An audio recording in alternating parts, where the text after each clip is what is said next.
Okay. David joining us, I guess, at some point? I believe so. He usually Okay. puts All right. himself. So I'm going to call the meeting to order.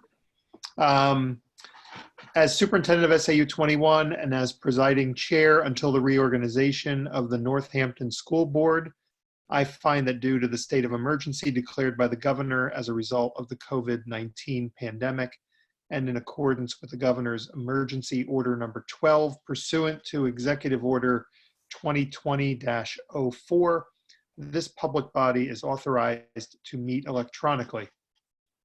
Please note that there is no physical location to observe and listen contemporaneously to this meeting, which was authorized pursuant to the governor's emergency order. However, in accordance with the emergency order, I am confirming that we are A, providing public access to the meeting by telephone with additional access possibilities by video or other electronic means.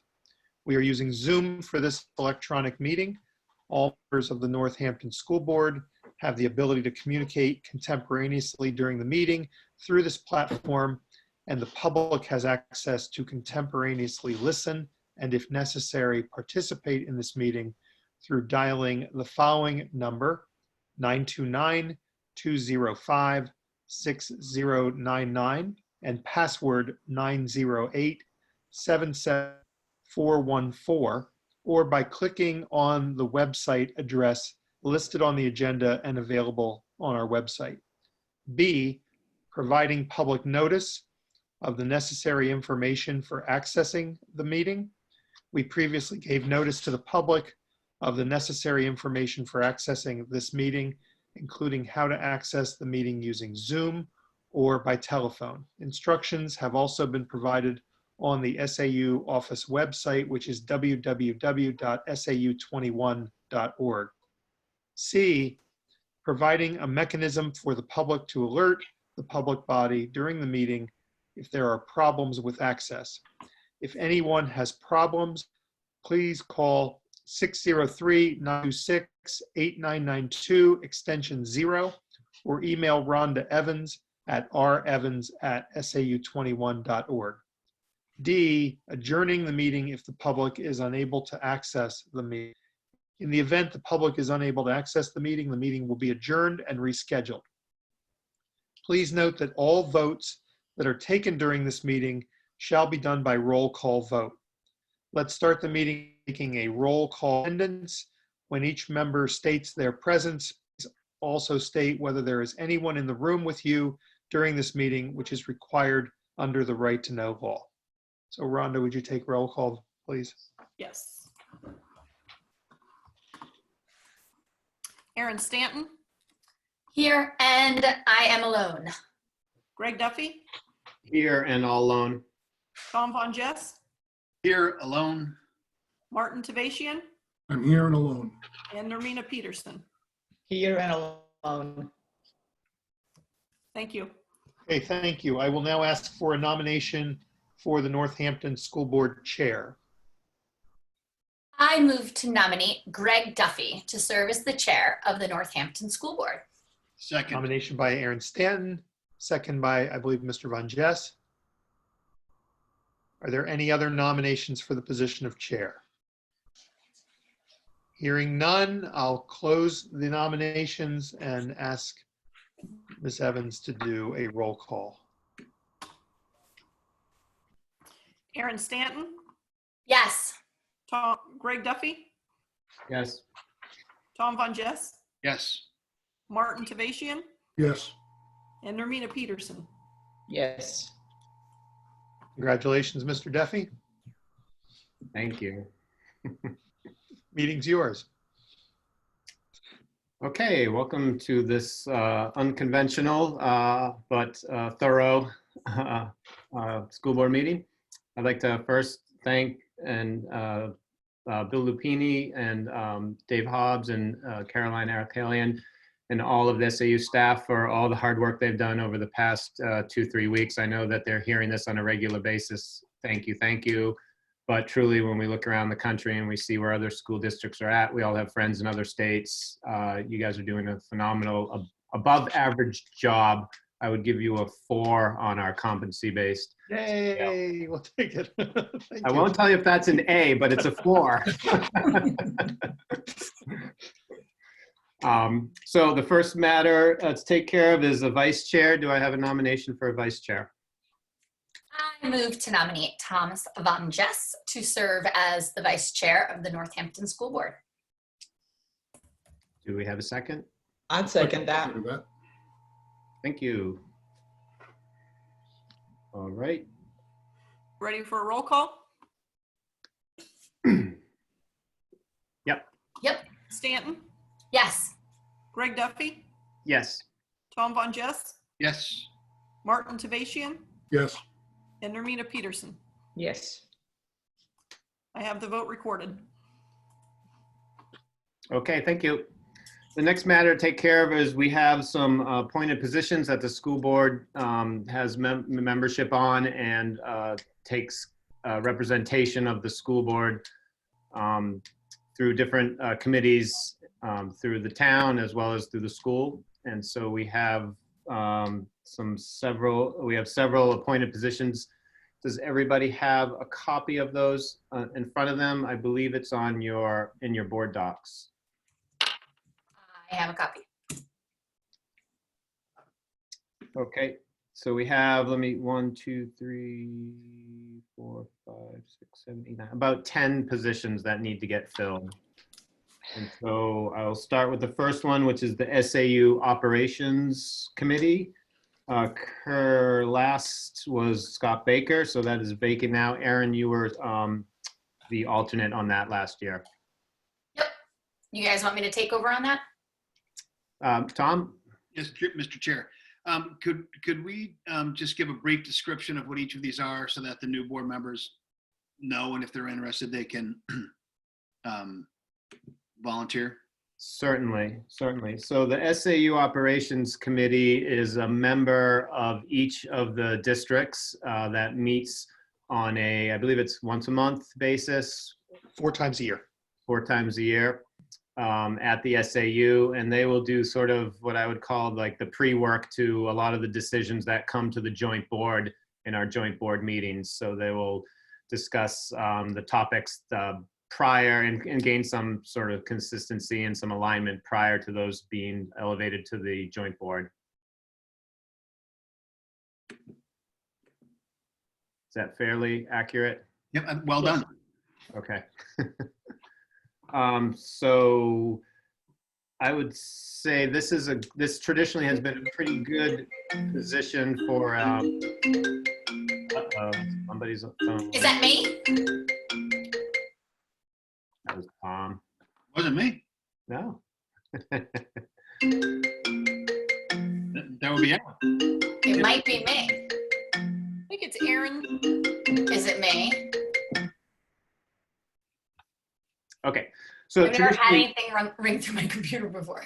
Sorry. this has been a good sort of first year school board member position. It's not too much heavy lifting, and it lets you kind of get into the ins and outs of the districts and the joint school board.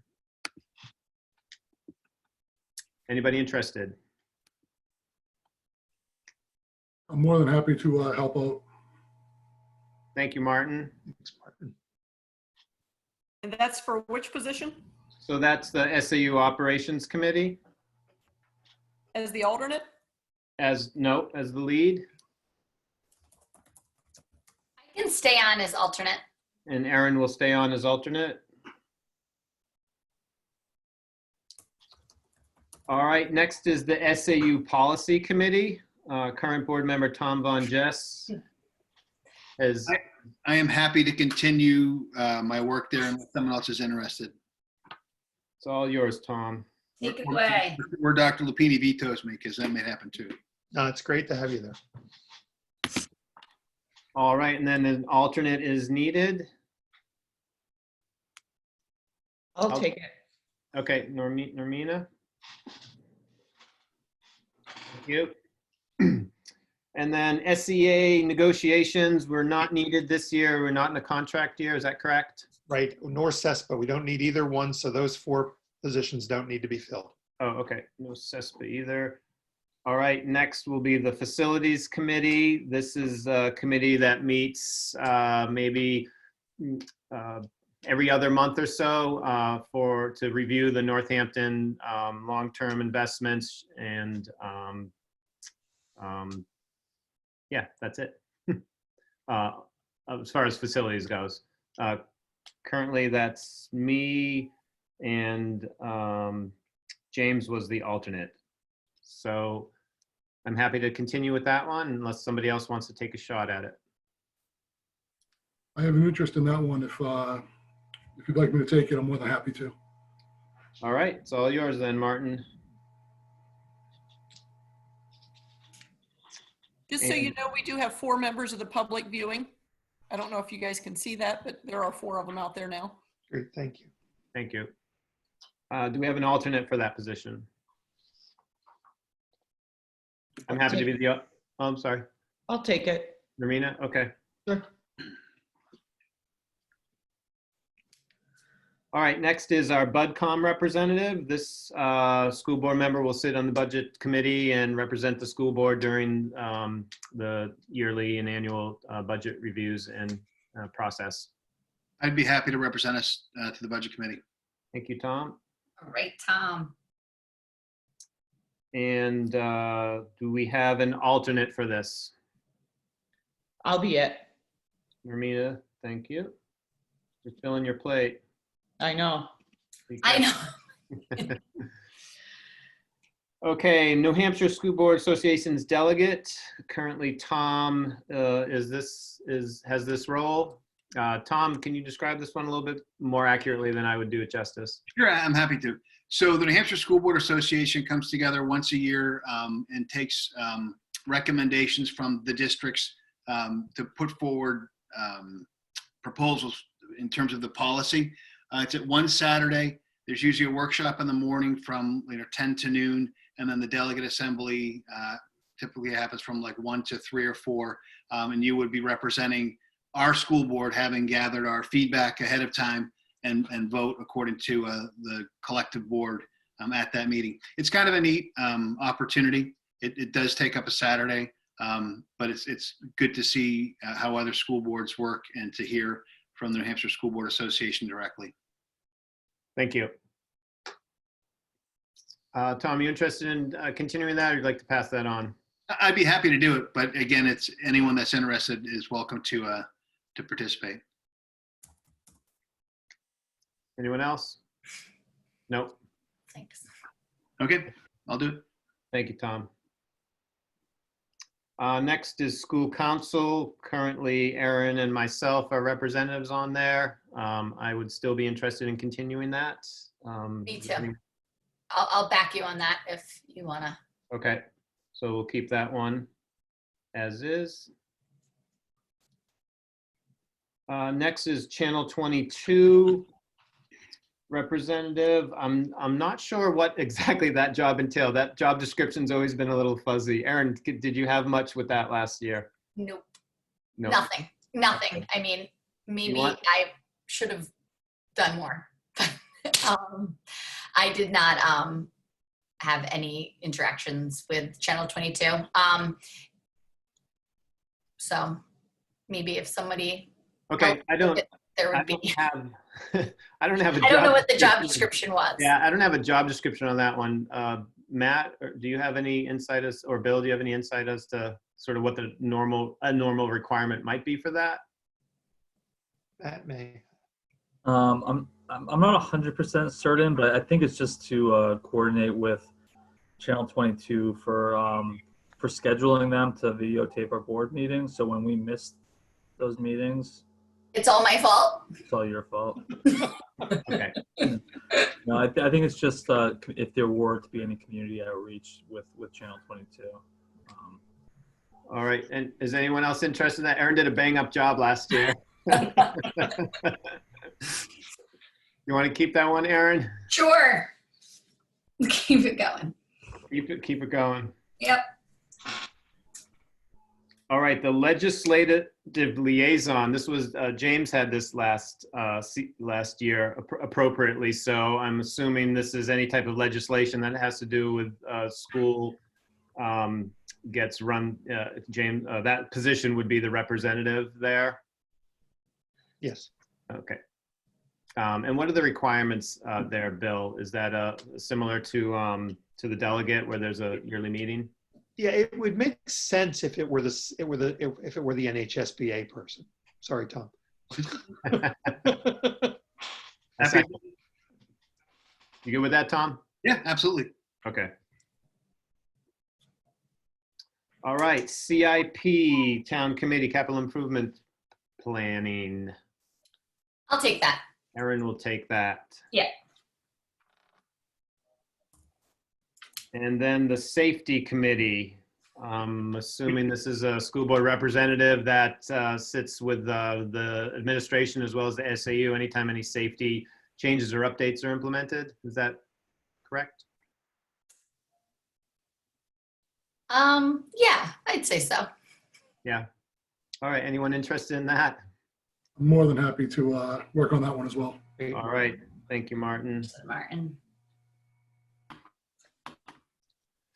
Okay, so that completes the open positions. Ron, did you have everything? Do you need me to read them? Why don't you just double check?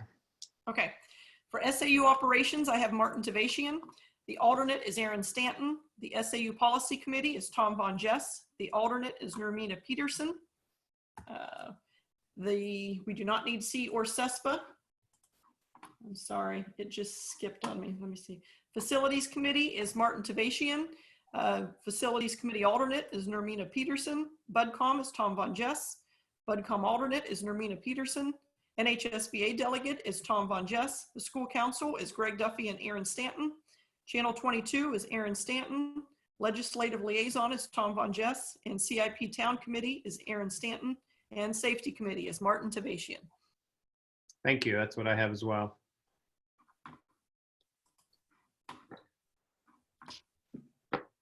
Okay, moving on. We need to get a vote on that Oh, do we need to vote on that? to approve that. Sure. So all in favor, do we make a motion on that or do we just vote I'd like on to make a motion to approve the following committee appointments as read by Rhonda. I'll second. Greg seconds. All right. And we're going to do a roll call of Aaron Stanton, Yes. Greg Duffy, Yes. Tom Von Jess, Yes. Martin Tavasian, Yes. and Nermina Peterson. Yes. Thank you.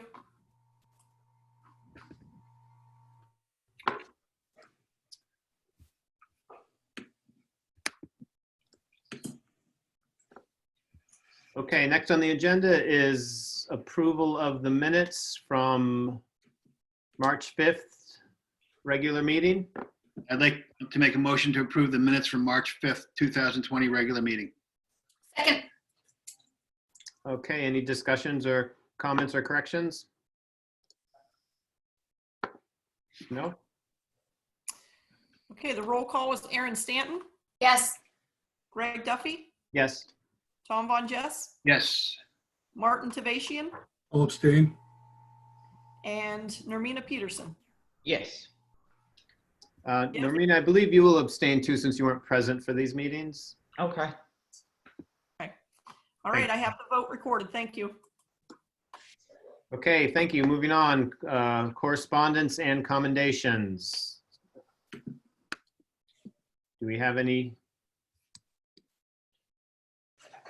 Susan?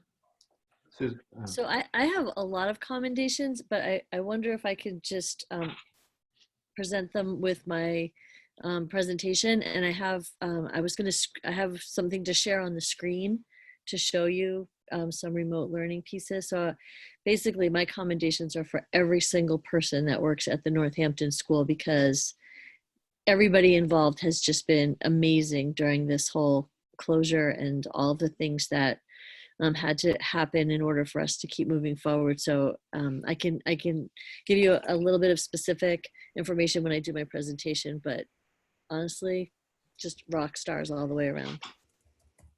Thanks. Thanks, Susan. Is anybody else? Okay, I'd just like to echo my sentiments early on as we started with a thank you and sincere appreciation for what the SAU is doing. I would also like to throw a shout out to Susan and her staff, as well as, which includes obviously the front office, but all the teachers over there who have worked so quickly to get things up to speed. I'm still amazed that only one day of school was officially missed through this whole process. And it seems like every day people are getting in the groove a little bit more and more. And so we look forward to even the future of what this might look like and how we can address and be prepared for this in the future. So really congratulations to all the staff over there that got this stuff up and rolling so quickly and effectively. Well said, Greg. Okay, so moving on to questions and comments from those in attendance. So if there are questions from the community, I believe if they're logged into Zoom, there's a chat function that they would be able to put questions in. Who's the owner of the meeting? Is that you, Rhonda? Dave Hobbs and myself share that. Right. Okay, so do we have anything? I'm not seeing anything. No? Do you see Okay. anything, Dave? No, I don't see anything. If you do want to share verbally, though, we can move you over into the panelist list and you can share verbally, but I don't see anything right now. Okay, so usually that's the moment where the public sort of chimes in, but I'll, if the board is okay, and I'll throw this out to them, just because we're in sort of a new system here with new technology. If people are coming late to the meeting, they do have a question, I would accommodate that if the board is in agreement. Absolutely. Yeah. Okay, thank you. All right, next, school council. Okay, so we had a meeting on March 10th, and we continued the work of refining the vision statement and an acronym for the school, and sent out a survey to the staff, and got a lot of really great feedback. And we still need to narrow it down a little bit more. And it seemed like that work has gone on the back burner given the closure, but it will come as soon as we settle a little bit more. We'll be able to bring that back to the forefront and hopefully schedule a remote school council meeting as well. We had a discussion around some planning for next year. We had initial discussions around parameters priorities that different teams have in establishing a schedule for next year. We had a discussion about what time we mark students tardy, because that seemed to be, there seemed to be some inconsistencies there. And we had a discussion about what our PLCs might look like for next year. So those were the discussions that happened that all require some continuing work. That's a quick question. I apologize for asking this, Susan. Will you remind me what PLC stands for? Professional Learning Community. So this year, we've scheduled one faculty meeting a month and one small group PLC meeting a month on, I think it's like the first and third Wednesdays. And so it's like small group work that's really designed to be looking into student work and successes and areas of need and what we can do to just kind of be a constantly improving organization. So for this year, most of the PLC work has centered around curriculum development. And so we had a discussion about providing some more choices for next year and having staff really, fill into areas that they were super interested in learning about once we get the curriculum work completed, which we are pretty confident is mostly done for this year. There's a few things to finish up that, Becca might be able to chime in via a text or a chat, but I think that the progress has been really great on the curriculum work, which was done during PLC time this year. Wonderful. Thank you so much. Mm-hmm. Susan, question for you on the school vision statement. What's the timing on that? Is that something that, I know probably things have gotten a little messed up along the way with everything, but was the intent to have this finished by the end of this year to sort of roll it out for next year? Yeah, that was the goal. And I think we can still hit that goal. It's just we pressed pause a little bit for the moment, but I think we can get right back on track. Certainly. Okay. We're up to 5 attendees now. Thank you.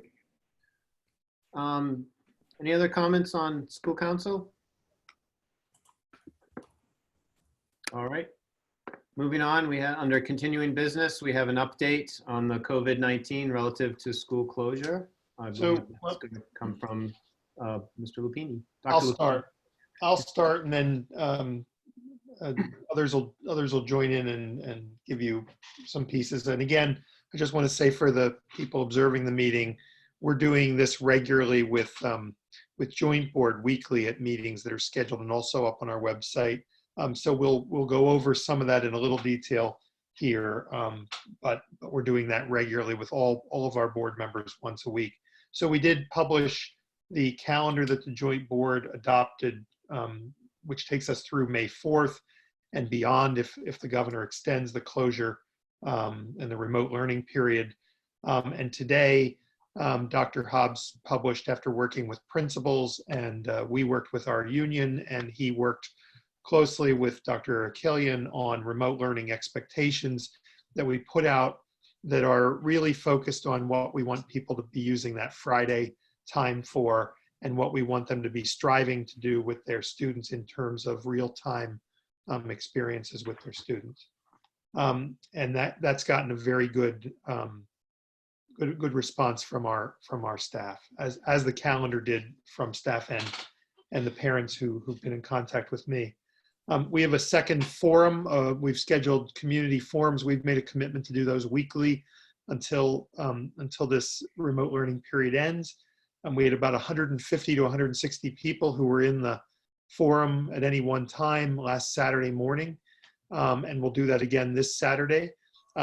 We've talked about involving some others. I think he doesn't know it yet, but I think Mr. McGowan will probably be joining us a week from Saturday, because a lot of the questions we're getting are about graduation and proms and those kinds of things. And so I'm going to ask Mr. McGowan to join us, not this Saturday, but probably next Saturday.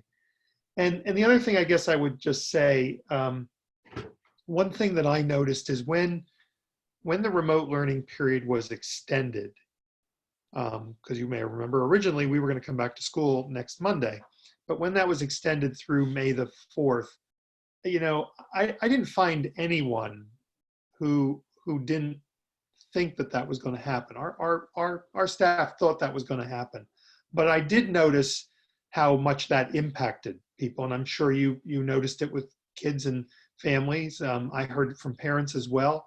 And so, you know, that takes some getting used to, the fact that that's been extended. And so we're meeting with the commissioner, superintendents are meeting with the commissioner 3 times a week. We have encouraged him to communicate with the governor that as much information as he can give us about where we are with respect to the rest of the year, the better, because the sooner we're able to tell people what may happen after May 4th, the easier it is for people to get acclimated to that, to get their minds around it, because it takes some time.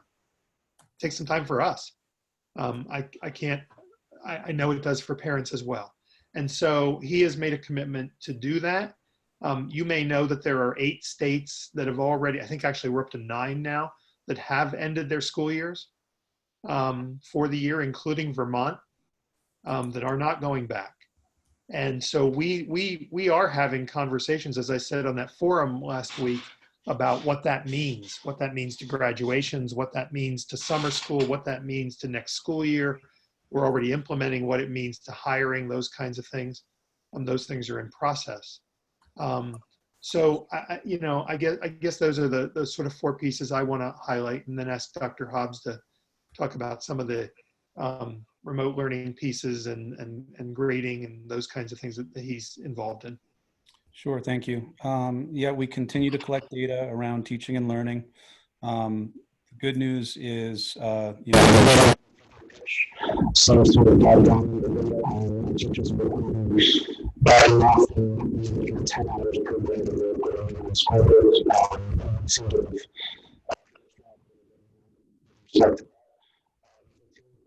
So is anyone else not able to hear Dave?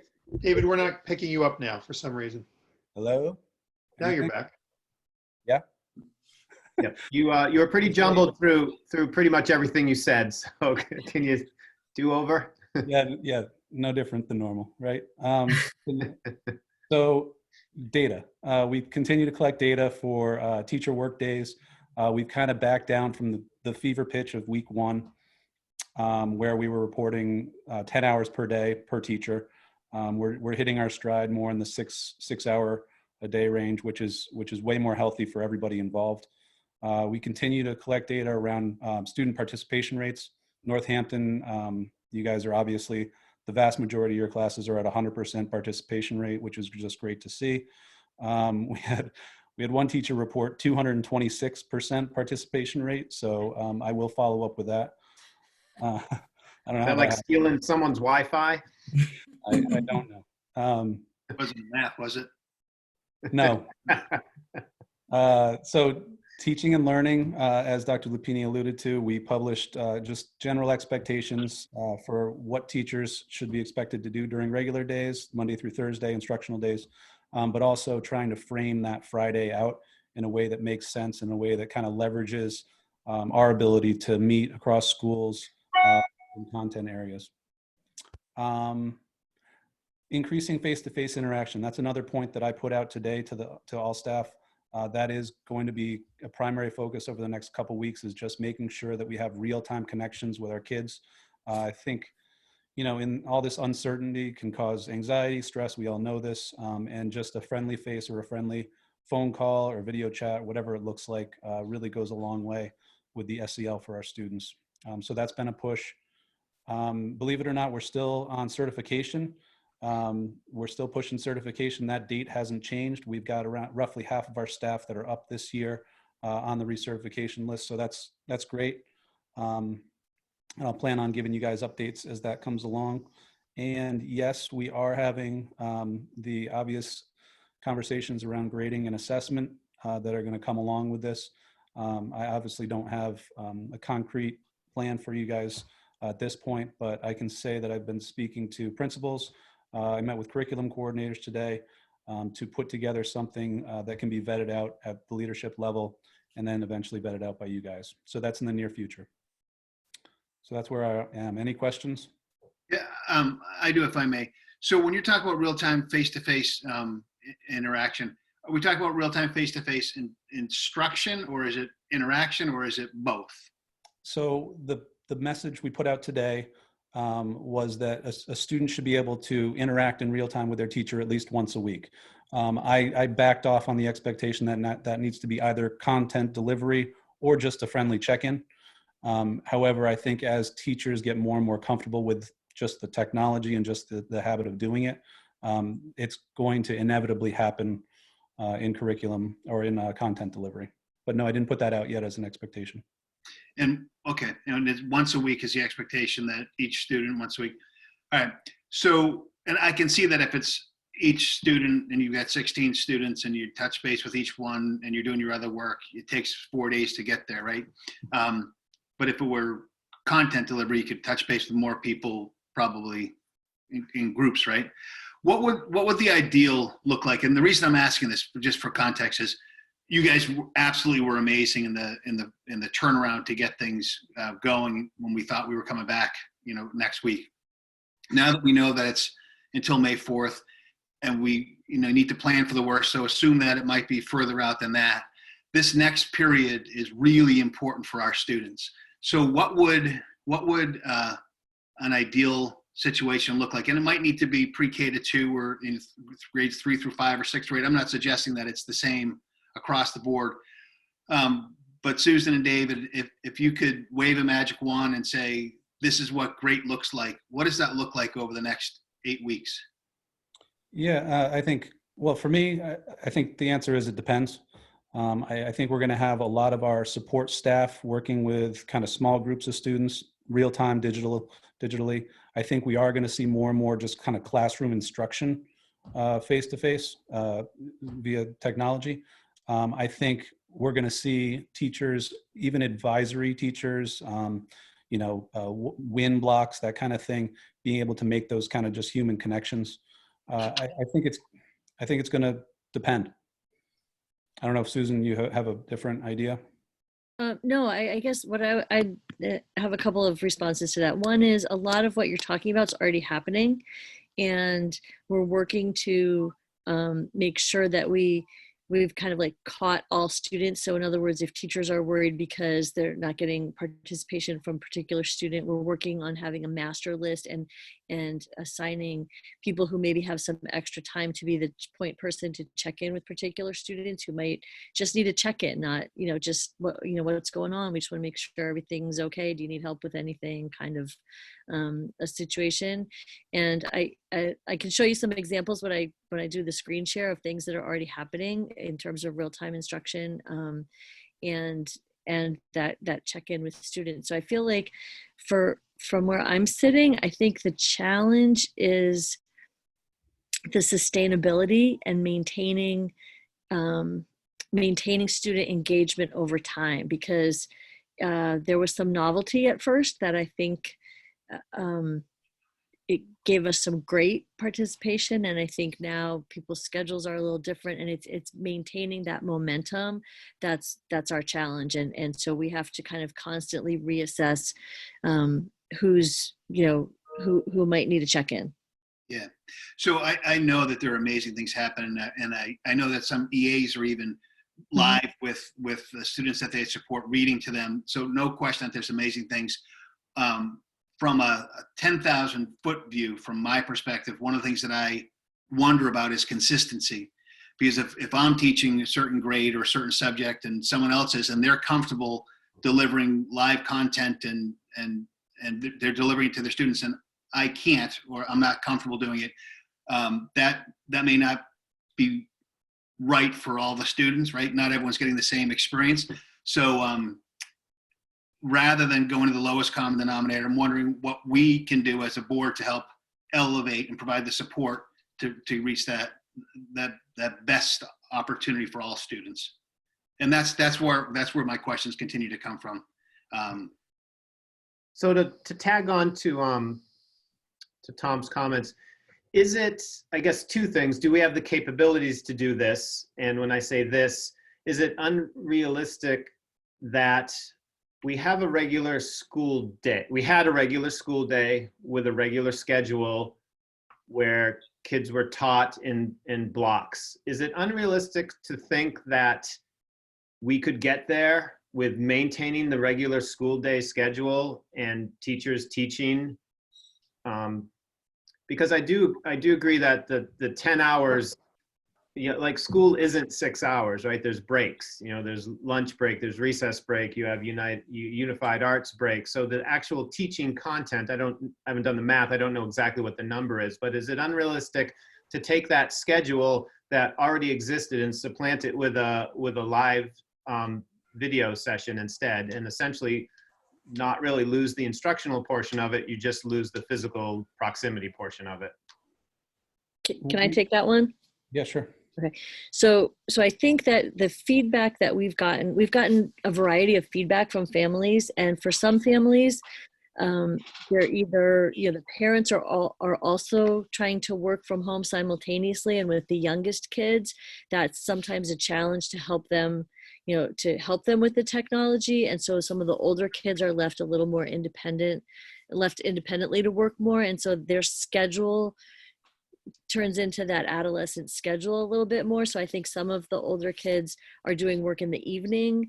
They hopefully we're having the touch points with them too, but I think family schedules are really, there's a huge variety depending on if a parent's working inside the home or outside the home and trying to support all this at once, and if there are kids that are sharing devices or if they all have their own devices. So there's a lot of variables that make it really challenging to replicate a school day as we know it. So I feel like that's a real challenge. I wonder if you're, I don't want to jump the agenda here, but I wonder if I could share my screen and just show you some examples of some things, which is what I had some screenshots.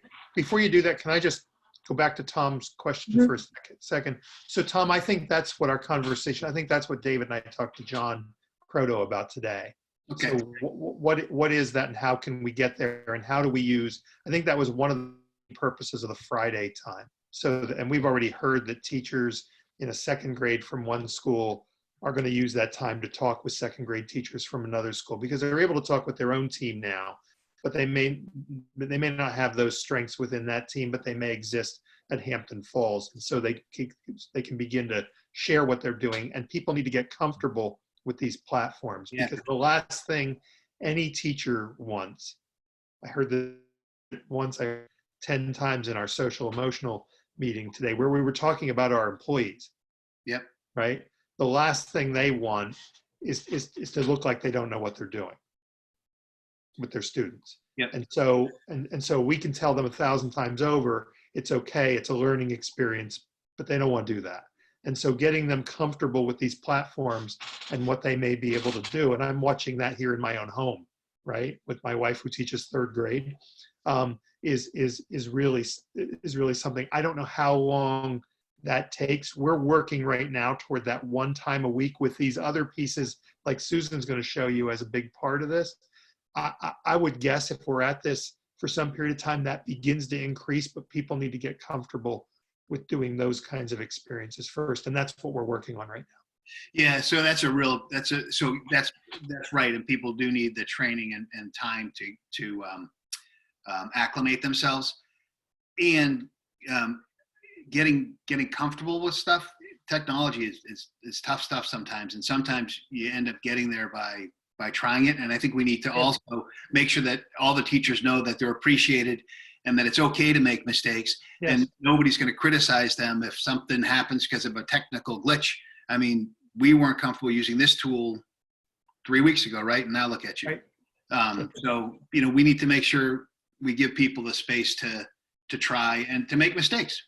Absolutely, 100%. And I think that's what you're going to hear that your administration at your building is doing. Okay, great. Thank you so much for listening. Susan, do you want to jump? Okay, I'll just so bear with me with my presentation. Try a screen share. You're leading by example, Susan. It says the host has disabled attendee screen sharing. Hang on. On host. How do I do that? Huh, can we make her a co-host? Oh, you're on I don't mute. have any jokes. Hang on. More. Allow panelists to start video.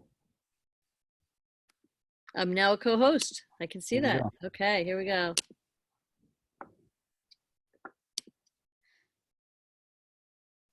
Yeah. See? Nice and easy. Okay. So I just put a couple of things together just so you would know. So basically we're still trying to find that sweet spot, the balance to meet everybody's needs, students, families, and staff. But essentially, as you know, it's 20 to 30 minutes a day per each core area, and teachers are providing expectations paired with opportunities for extension.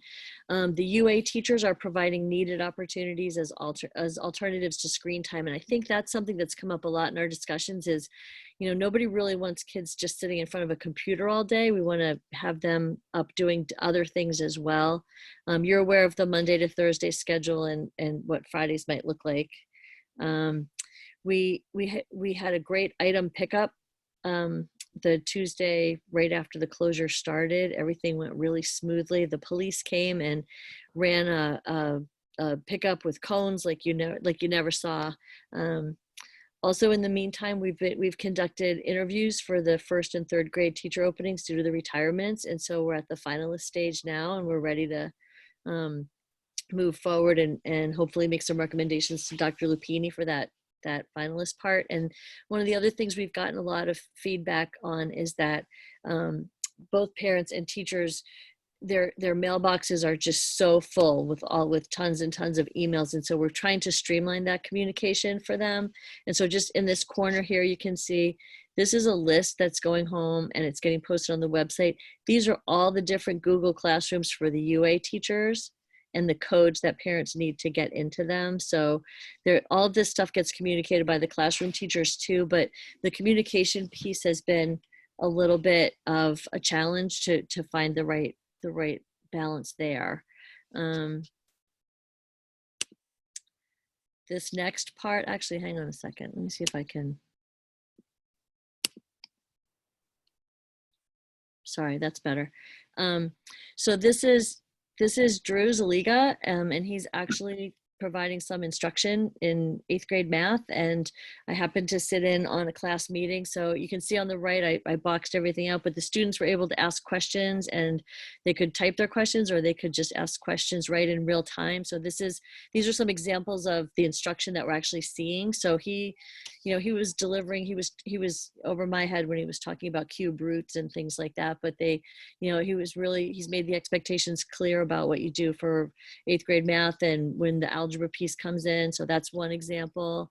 It's not the whole video, these are just screenshots, but this is Marcia Zaviz with her toilet paper roll challenge. And so this got pushed out to the whole school, where, some art challenges and some art assignments and suggestions for projects that are going out. So the UA teachers are also doing a great job. This is, you were talking about what an attempt to replicate a day. I mean, this is what goes out with first grade every day. So it goes out via email, and then they also have a Google Classroom, and you can see that they are literally videoing themselves with a phonemic awareness lesson. We're using our Haggerty program, and then they're doing a foundations lesson that's also on video.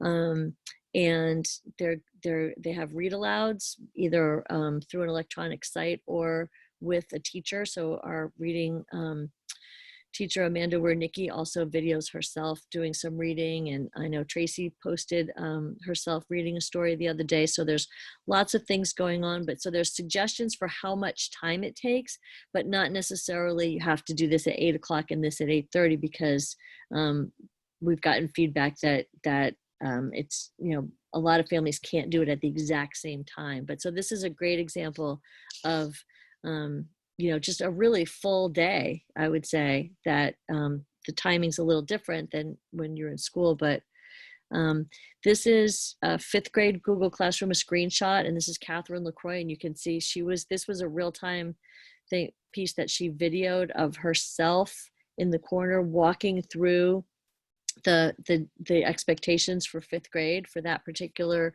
day. And 5th grade also has a full, they each have their own Google Classroom, and then they have a 5th grade Google Classroom where they post a video at the beginning of the week about a weekly overview. And in fact, I have to tell you, when you're talking about the kudos, the second week when I went on that and saw Trisha Markey had done a video of the expectations for different subject areas, and she has a green screen in her home.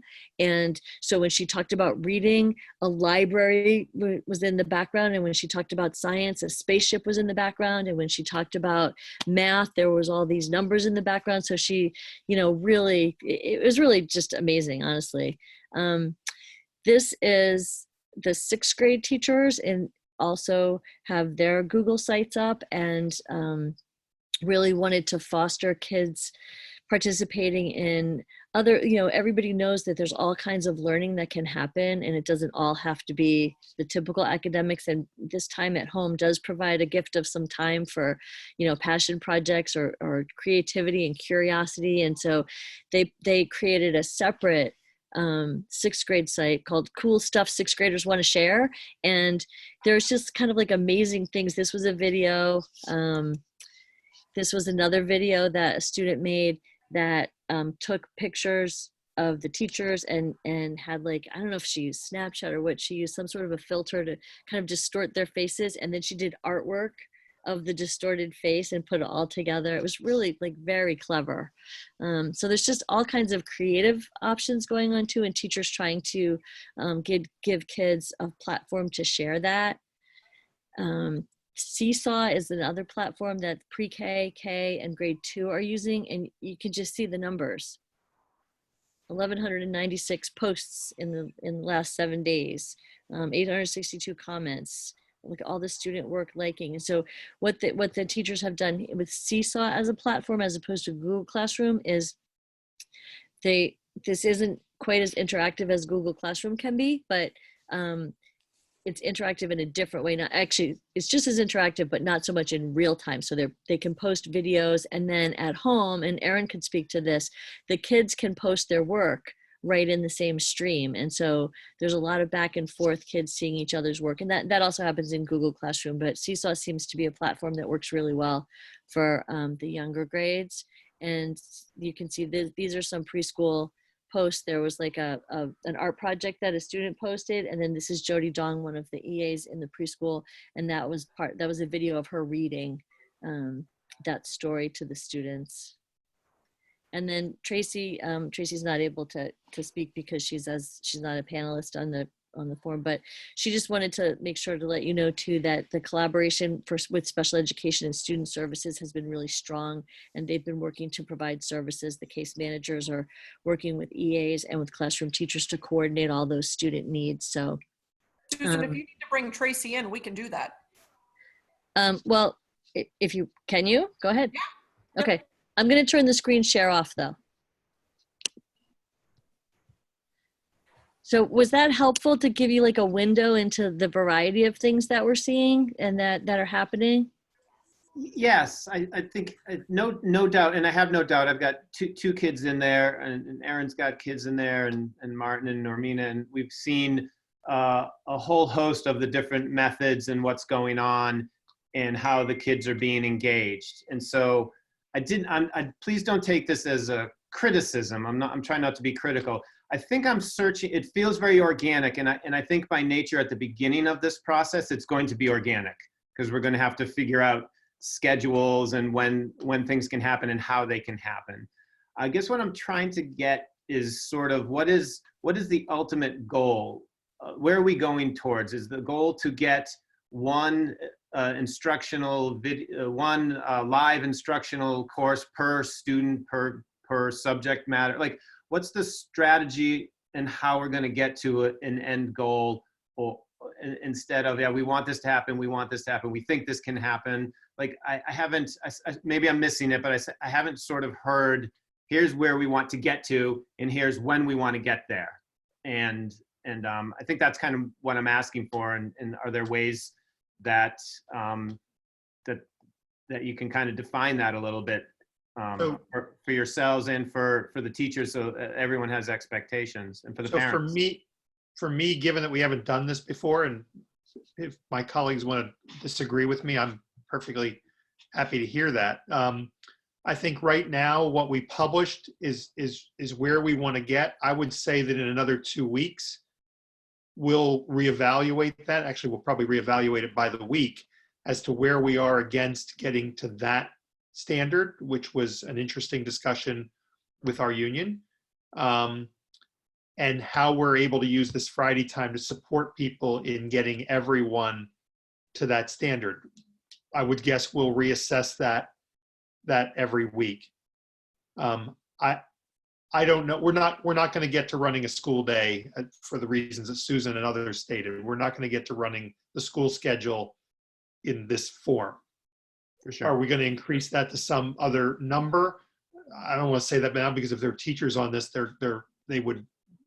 many of them would be freaked out by that, right? We want to get them as comfortable as they can getting to that goal in the next week or two, and evaluate where we are against that each week. Susan, David, you want to? Well, I just disagree with me. No, I agree with you, and there's a couple of things I guess I might want to point out, because I feel like this format and this platform enables us to do far more than I would have guessed 2 months ago. That said, there are things that it does not enable us to do, like read individually with a first grader and really listen and provide the targeted instruction with 3 kids at the same time that are in first grade, or to be able to teach certain content that is really confusing to kids, and be able to see over the course of the day where the confusions are and how we can untangle some of those confusions. So there's certain components and certain content that that are trickier. So for example, with reading, while we can't necessarily assess the way we normally assess, and we can't necessarily deliver certain kinds of targeted instruction, what we can do is provide opportunities. And what we find with reading is that kids get better the more that they read, particularly in the younger grades. So if we can get access to the just right books, our goal is that kids' reading improves, but we understand that we may not actually get to where we would have gotten to if we were in the building. So I guess those are some examples of the challenges that we face with this format. So I think identifying what we can do well in this format is one of my goals, and kind of identifying what we might have to make up for when we go back, and how we're going to provide that additional support when we get back to where we would have been had we stayed. So to me, that's like, those are the goals: identifying what we're not going to be able to do so we can make up for it on the other end, and identifying what we can do really well in this format and continue that. So I don't know if that is a good answer or not, but that's No, that's thinking. It's very thoughtful, Susan. One of the things that that occurred to me as you were talking is it's really a continuum, right? It would be ideal if we were in the classroom with the students so we could see them, teach them, help them, assess them, right? The other end of the continuum is, lessons are being sent home and we're hoping that the kids are doing them and that they're sending them back in, or that the parents are able to kind of read with them. And then somewhere in the middle is leveraging technology, not as good as being in the classroom, but leveraging technology so we can see each other face to face, where you could hear me read to you and you could, understand where I was getting stuck if you were able to be live with me. It's moving along that continuum. And I don't want anybody to be, freaked out or concerned. I do want everyone to have the space they need to get the training, to have the resources, and to know that it's okay to experiment for our students, and that we need to figure this out. And we can't wait, too long, because they're only in 4th grade or 3rd grade or 5th grade, whatever grade they're in now, once, right? Hopefully, we get one shot at this, so we need to flex as much as we can as adults for them. And we've started a lot of that PD. Dimitri and Becca set that up with various times so that teachers could get ongoing support with the Google platform. And we've had participation in that. So that's good. Becca and Susan and Dimitri were very proactive in sort of considering that need and ongoing support with that. One last thing I want to make sure, again, to Greg's point, starting out this meeting, you and every teacher, you all collectively, and every teacher and all the AAs have been amazing throughout this whole thing. So none of this, I don't want any of it to come across as a criticism. It's more encouragement, knowing that we have more in the gas tank and we can do more. Right. Yeah, the only thing I'm sorry, Greg, go ahead. No, go ahead. Well, the only thing I was going to say is, and maybe this is just from that meeting I sat in earlier today. I will continue to be concerned about those people who are trying to do this work every day, and the situations they have in their own homes, and trying to do this while many of them have their own children in their own homes, and they're trying to do the best work that they can, learn new things, implement those things with their students.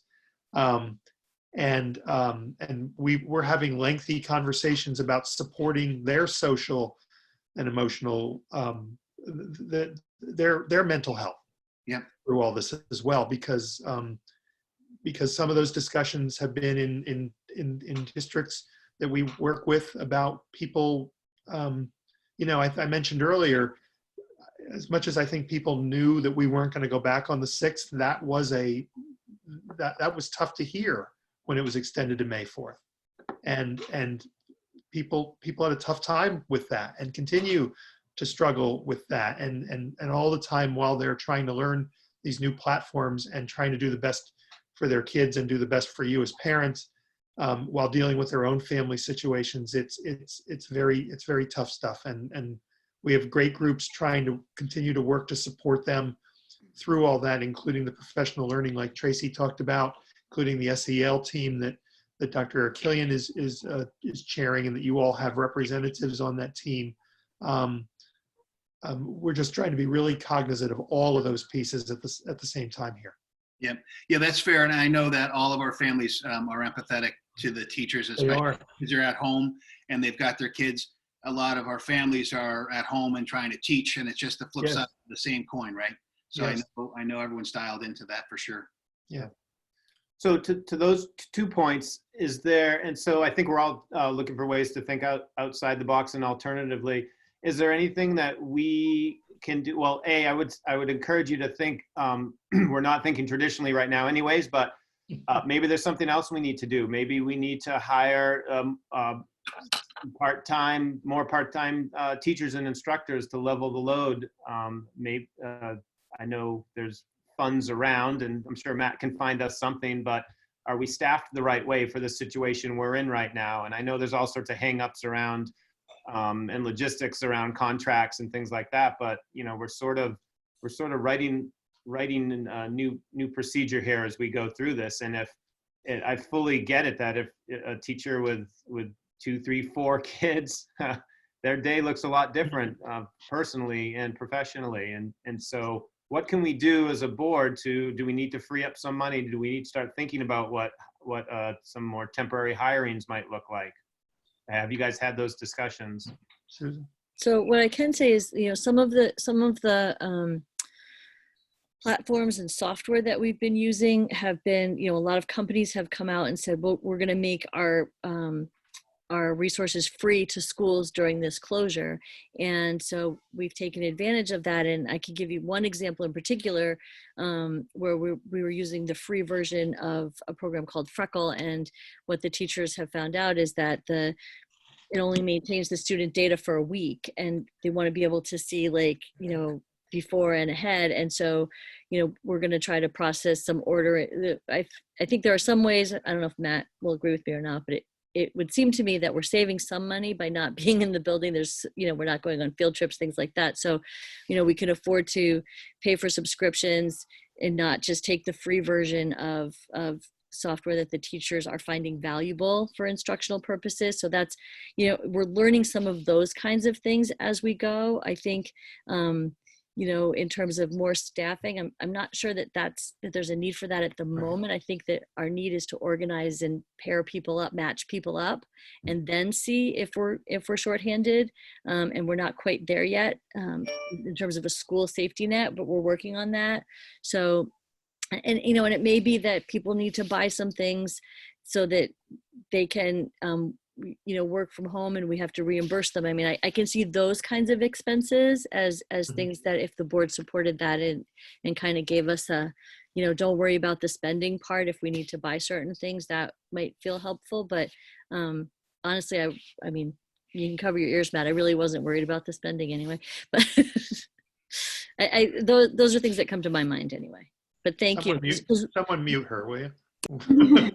And Susan and I are working at looking at all of our personnel resources across the board and making sure that we are using people, deploying people so that all students are getting really what they need. So we are creating spreadsheets and cross-referencing who's doing what, interventionists, EAs, case managers, teachers to look at that. How can we have these small groups? Who needs that individual reading? Those sorts of things. So Susan was ahead of the game with that, and we're working together to really create spreadsheets to look at that and then to have those discussions. Where else do we need another set of hands? And the EAs and such have been really great and flexible. And okay, I usually work in first grade, but maybe I'm needed, I can go up to middle school. So I mean, we're very, very fortunate to have the quality of staff that we have. I could just add one thing about, on the funding question, my mind goes to, because when we go back, so we will go back to school someday. And so when we do go back and we are looking at whether it's a special education service or, regular programming, that's the time that I think we should be looking at, okay, what do our students need? What are the skills that we want to enhance and strengthen? And it's at that time, when teachers are really back in the buildings and thriving in the places where in their classrooms where, that's where they signed up for. So they'll be more in their, oh, hi, Becca, back in their good timing, back in where they, their home base, where they, what they signed up for, where they, originally wanted to work with kids, form relationships with kids, when they can really, we can bring in some other services and I don't know if that means staff or programs or what, but when people are back in the building, I think that's when we should focus our efforts. Matt, did you want to add anything to this about just our response and issues during closure? Well, from a building standpoint, there haven't been any significant changes from the last joint board meeting, but real briefly, we are maintaining limited access to the building. We are, Susan will talk a little bit about the ability for teachers to access the building to get some materials that now that the closure is extended a bit longer, we are controlling that and making certain that there is no contact or very minimal amount of contact between any potential staff members in the same building. As you know, we sanitized the building last week utilizing a professional remediation company. We will be doing that again prior to reopening. So, great. I'll just mention in regards to funding, that's an open dialogue that we have, that the SAU has with the building. So if there are any needs in regard to investment in whether it's technology, software, subscriptions, Northampton is very well positioned to be able to invest in those opportunities. As you know, we've recognized significant savings with our benefits accounts, as well as some salary accounts. We're also, as Susan alluded to, we are saving money through this closure by not spending money on supplies, on heating fuel, on electricity, or lower amounts on those accounts, transportation, etc. So we are in good position to invest should there be a need, and that's something that we'll work with Susan and her team and the teachers to look at where we could potentially expend funds. Carolyn, would you just say a word before we finalize this part of the agenda about meals, in particular, families' access to meals that we're providing? Absolutely. So we are providing meals Mondays, Wednesdays, and Fridays at Winnicott and Seabrook. So we've invited Northampton residents to pick up meals at Winnicott, the closest location. And it's 2 days of food on Mondays, Wednesdays, and Fridays. We also have a delivery service. We have the schedule posted on the SU21 website. I believe it's on the Northampton website also, where families can look at that schedule. They can go to the pickup or the meal delivery, any of the stops to receive food. They don't have to sign up. Matt, your background just changed. It totally distracted me.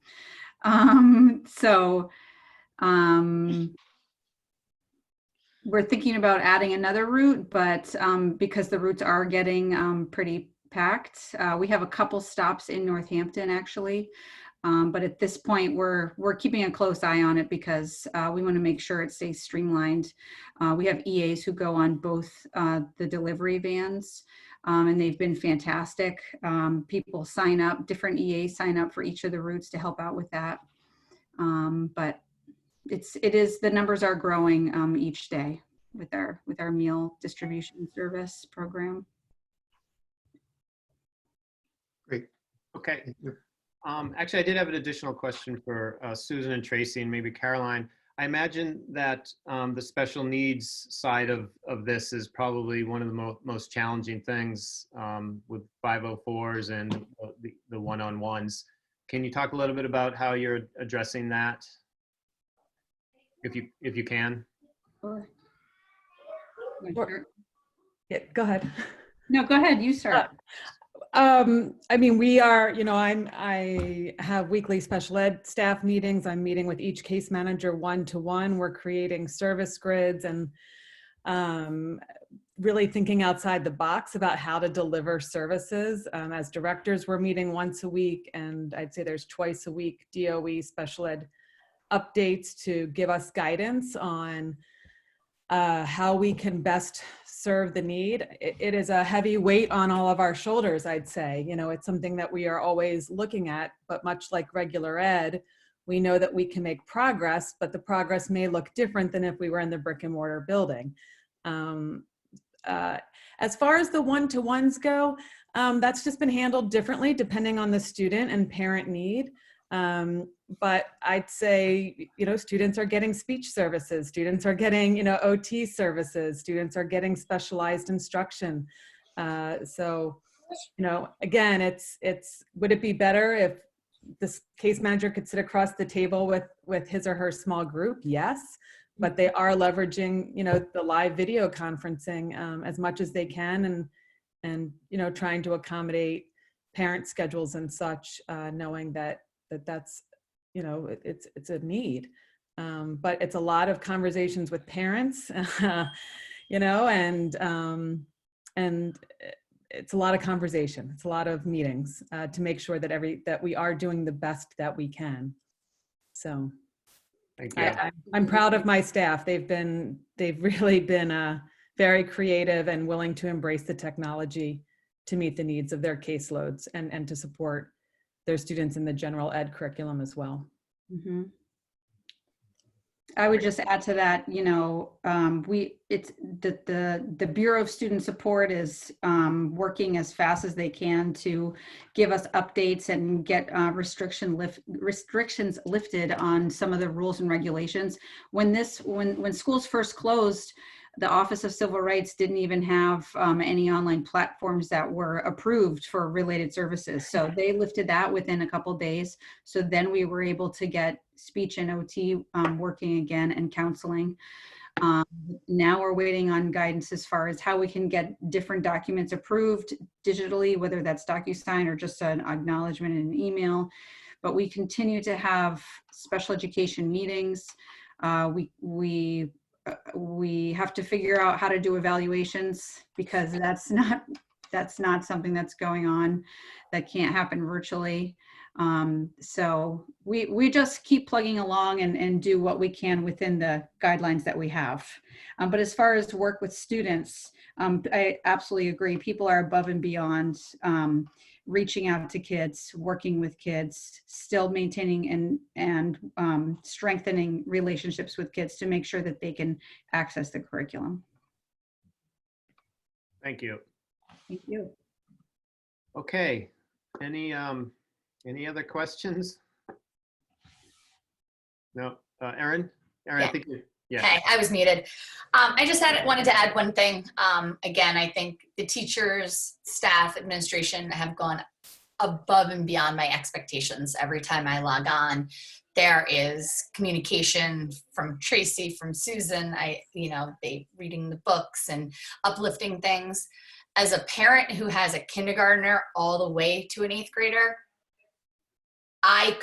we could not in our family have like a 6-hour day. It would be impossible.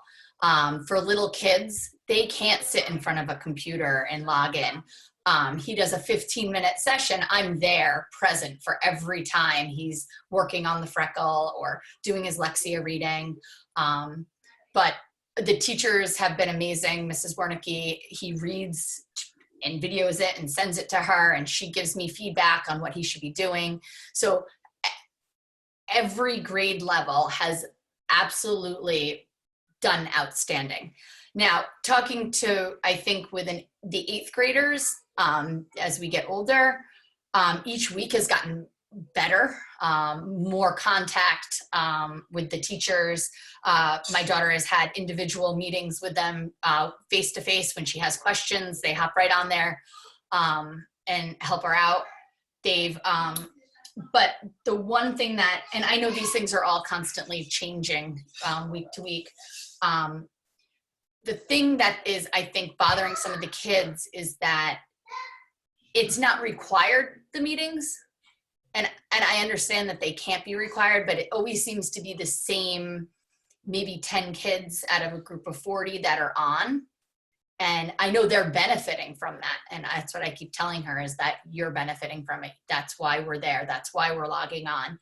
But I don't know if there's a way to take attendance each day to see if kids are checking in and watching these things for the older kids, or requiring, I don't know if you can require to be there at a Zoom meeting, or at least one of three meetings or something like that. That's just where I've noticed some things in the older grades. The last thing is, in the 8th grade, they are doing reports, they are getting sent in, and they're getting a rubric back graded the next day. It like blows my mind. It's so amazing on that level. So that's what I wanted to say. Becca, do you want to take this? We actually had a conversation about this.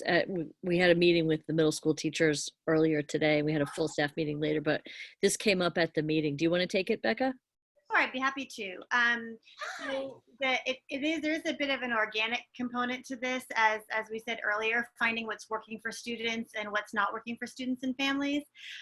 So we've tried to organize on the 7th and 8th grade team when different teachers will be available, so that students, those are spaced appropriately.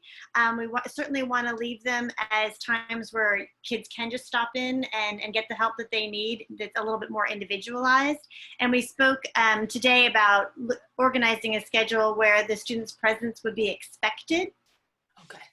We're going to, again, because there are circumstances that are outside of our students' control sometimes, as far as whether something would be mandatory. We would hesitate to use that word, but to have a schedule where expected attendance would be in place. That's the move that is our next move. Okay, that sounds awesome. That's helpful. Thank you. Any other questions on COVID-19 update relative to school closure? All right, thank you for all your time on that one. That was definitely the meat of the meeting, I suppose. Thanks. Moving on to new business. We have it listed as procedural. I think this is the business at hand. So next we have a financial report. Matt? So just real briefly, we've attached the revenue and expenditure fiscal reports year to date. There haven't been any significant variances from last month, either on the revenue or expenditure side. However, as I had mentioned earlier, when discussing funding, we are looking at, we are closely monitoring any savings that we can recognize. And we will have a better forecast of where we could potentially end up as we have a better idea of timing for the end of this closure. So I'd be happy to answer any questions in regard to the finance reports. Anyone have any questions for Matt? And I'll mute now. Thank you, Matt. Okay, next is personnel. And I don't believe we have any discussion points there. Not this evening. Under policy, I think we wrapped up policy at our joint board meeting the other day. We did. So next meeting dates, the next scheduled Northampton School Board meeting is May 7th, 6:30. I think that time was set on the assumption that we would all be back in the world by then, but I would just say keep your eyes peeled on adjustments to that time and date. Pretty much every day, things are changing. OC committee is planned for Wednesday, May 13th at 5:30 p.m. And the joint board, thanks, Ollie, is we have quite a few of those over the next few days. The next one is Tuesday, May 27th, along with the daily meetings that Dr. Lupini has set up. Did I miss anything, Dr. Lupini? You did not, sir. Okay, I'm kind of a rookie here, so. You're doing great. All right, do we have a non-public? We do not. We do not have a non-public, so we can cruise through that. Tom has a question. Oh, sorry, I had a. No, it's okay. That portion of my screen was blocked out for a moment. It's okay. I don't really have a question. Just a quick comment. Namina, Marty, welcome. Greg, congratulations on being the chair. Dr. Lupini and team, thank you for all of your great work, and thank you for the continued great work from the teachers. I know there were some questions trying to push things forward today, but all in the right spirit, and I'm very appreciative, and I would like to make a motion to adjourn. Thanks, Tom. Prior to my second, you preempted me pretty quick. He must have a glass of wine airing someplace.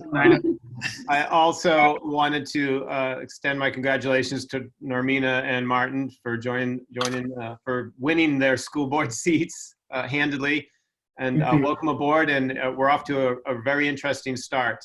So sit tight. It proves to be uncharted territory. So welcome aboard, Tom. Congrats on vice chair. And thank you, everyone, again. And I will second Tom's motion. I already seconded it. Rhonda, be sure to write my name down as the second. Roll call, Greg. Aaron. Oh, wait, not in that order, right? Doesn't matter? I think it matters. Okay, Aaron. Greg Duffy, Yes. Tom Bunjes, Yes. Martin Tashian, Yes. Hermine Peterson. Yes. I think this meeting's adjourned. Thank you. Everybody have a good evening. Off to family game night. Thank you.